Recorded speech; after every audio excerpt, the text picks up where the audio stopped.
Hello, I'm Doug and this is the Taste and Sensibility channel.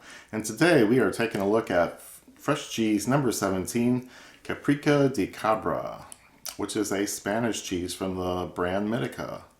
We've had Mitica honey in some reviews, so I think they're a food company that specializes in Spain, Portugal, and Italy.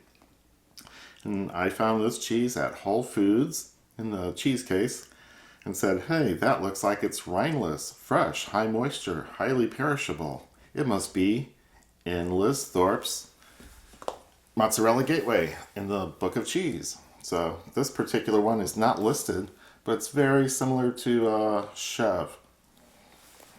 But the Murciana goat, I can't make it into an adjective in Spanish. The goats from Murcia. Goats from Murcia.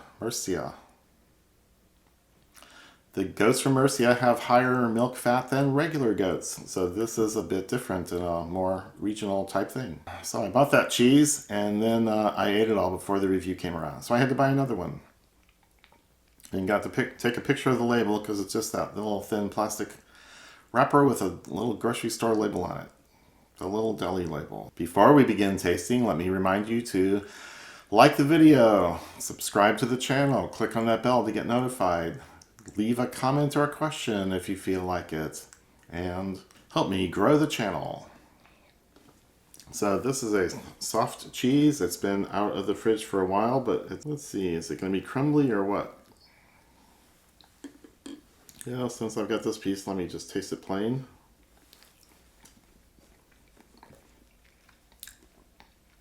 Wow. Very thick, creamy mouthfeel.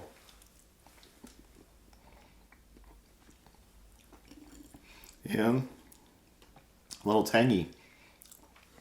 It's reminding me of a citrus zest, a lemon zest.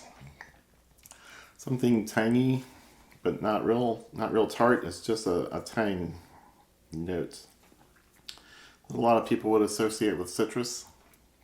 Maybe lemon. I don't know. But it's spread pretty easily. Seems like it's very high fat. Wow. That was a good flavor combination with the buttery cracker. Here's a little bit of a rye cracker. It's very plain, no salt. I'm not picking up a whole lot of salt in the cheese either. Main notes are fat, dairy, that zest, and a little touch of goat. Rye cracker is very plain and rough and coarse and rustic. And I think the taste is going well, and the texture is going well with the cheese too. Yeah, that works. So I'll just keep going. See if there's anything this doesn't go with. It's a little crumbly. Mostly it holds together, but little pieces fall off here and there. And now putting this onto a flatbread.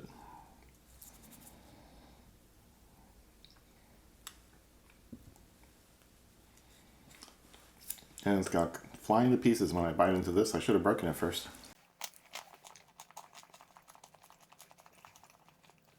Very little flavor from the flatbread. The cheese is more salty, more tart, more everything. And the flatbread is just a vehicle.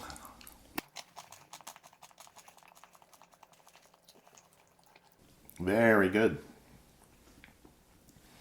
Somebody cut on a different surface. And keep checking the crumbliness. Putting this on a little piece of toast. Oh wow, that's way too much.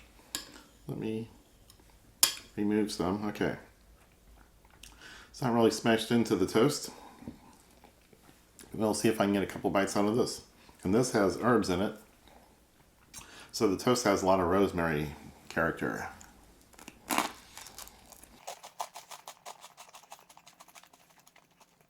It goes well. It's a good texture contrast and a great flavor contrast. You can buy this cheese rolled in herbs. So there's an herb version of it that I saw on the website.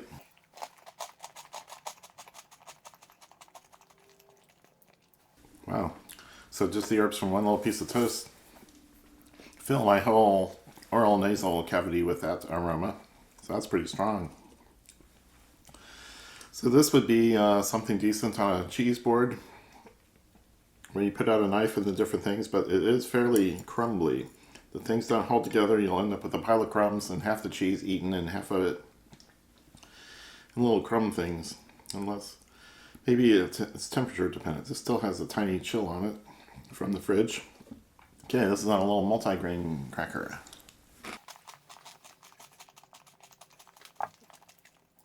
Very good.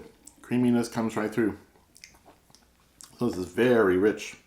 And I think definitely higher fat content than the shove that I had in episode 3 or 4. I should have looked that up. So I think I like the buttery cracker best out of all these.